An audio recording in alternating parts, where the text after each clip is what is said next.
Tudo indica que finalmente está chegando aquele momento que milhões e milhões e milhões de brasileiros tanto esperavam. Afinal de contas, os crimes, as ilegalidades, a perseguição cometidas por Alexandre de Moraes chegaram a um nível tão escandaloso, tão absurdo, internacionalmente conhecido, que não poderiam se sustentar por muito tempo. Ele exagerou demais na dose e agora vai pagar o preço por isso.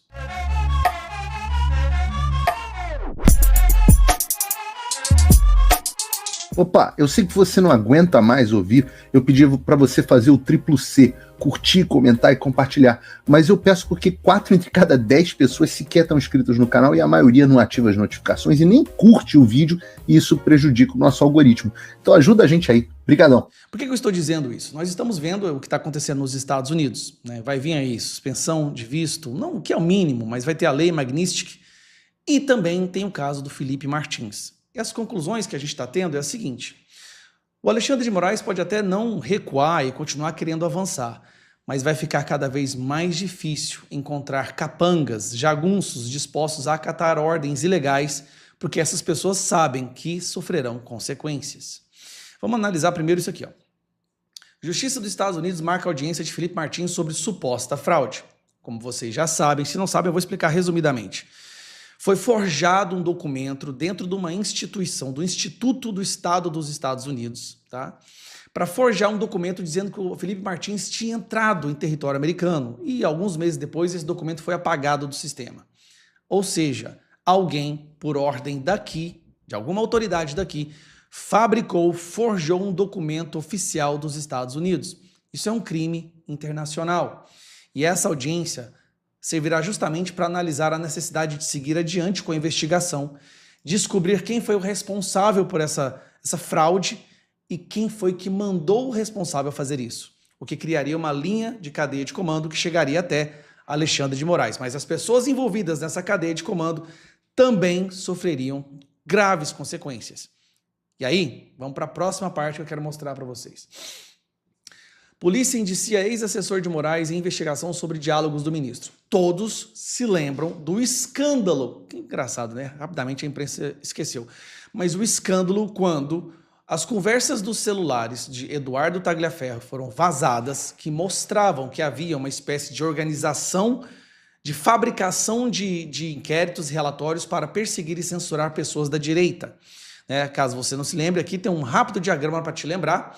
Alexandre de Moraes dava as ordens para Ayrton Vieira, seu juiz, substituto, auxiliar, e o Ayrton Vieira dava ordens para Eduardo Tagliaferro para que ele censurasse, bloqueasse, reproduzisse relatórios, tá, para que Alexandre de Moraes pudesse censurar pessoas da direita. Inclusive, aquela infame conversa, né, onde Ayrton Vieira pede para que o Tagliaferro usasse a criatividade para censurar a revista Oeste, dizendo que o Eduardo Bolsonaro era alvo do Alexandre de Moraes. E olha aqui, ó, aqui o Alexandre de Moraes, num grupo, dizendo o seguinte: peça para o Eduardo analisar as mensagens desse para vermos se dá para bloquear e prever multa. Então ele escolhe o alvo, manda o assessor produzir alguma coisa para que ele possa se basear nesse relatório fabricado, tá? Para que ele pudesse censurar, que no caso é o Rodrigo Constantino. Então é só para lembrar isso daqui. E aí a situação continua. Bom, saiu recentemente uns áudios do Eduardo Tagliaferro falando que ele tem material bastante para acabar com esse pessoal do TSE, Alexandre de Moraes, para mostrar o que eles realmente faziam. É um áudio onde ele conversa com o Oswaldo Eustáquio. E ele fala isso realmente, que estava com medo de morrer, queria fugir do Brasil com a sua família.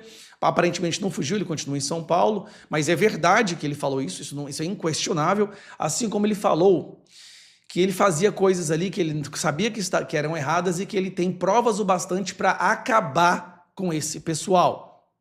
O que acontece logo na seguida? Polícia Federal investigou até diálogos de ex-assessor de Moraes com seu advogado. Isso aqui é um absurdo. Só isso aqui é um absurdo à parte que merecia um vídeo só para isso, tá? Só para vocês entenderem o desespero que o Alexandre de Moraes deve estar agora para fazer isso aqui. Ele mandou que fossem feitas grampeadas e analisadas as conversas entre o Eduardo Tagliaferro e o seu advogado.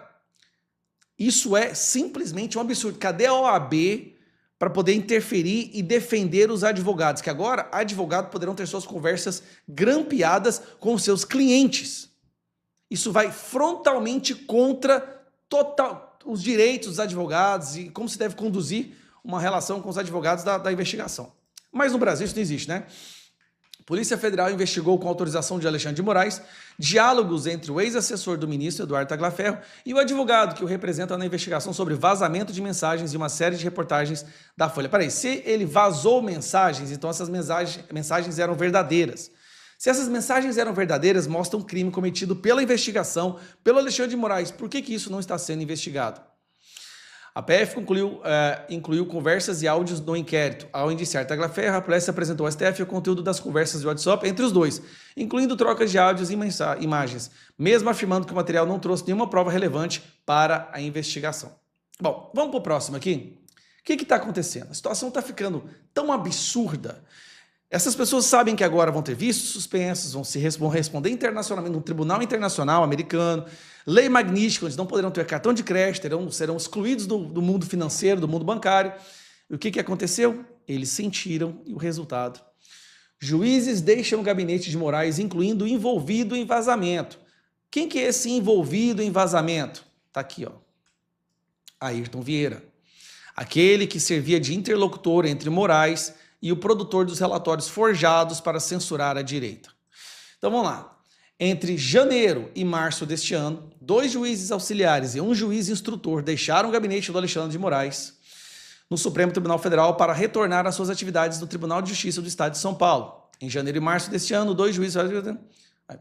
Repetiu o parágrafo aqui. Tanto que a imprensa é idiota, rapaz, eles repetem o parágrafo, pelo amor de Deus. O Estadão ouviu o interlocutor de Moraes e afirmou que ele iniciou um processo seletivo para substituir os magistrados.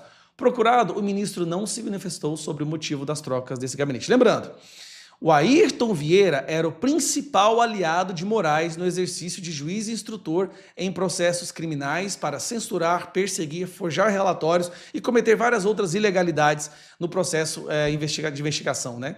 Ele auxiliava Moraes desde maio de 2018, por mais de um ano após o ministro tomar posse no STF. Eles estão sentindo. Então, Alexandre de Moraes pode até querer continuar com essas ações que são abjetas, absurdas, aberrações jurídicas, fazer contorcionismo de interpretação da Constituição e ter o apoio de uma parte da imprensa. Mas vai ficar cada vez mais difícil encontrar os seus jagunços. Por que isso? Quando você acata ordens ilegais para perseguir pessoas inocentes, você está sendo um jagunço. Vai ser cada vez mais difícil encontrar jagunços para acatar essas ordens.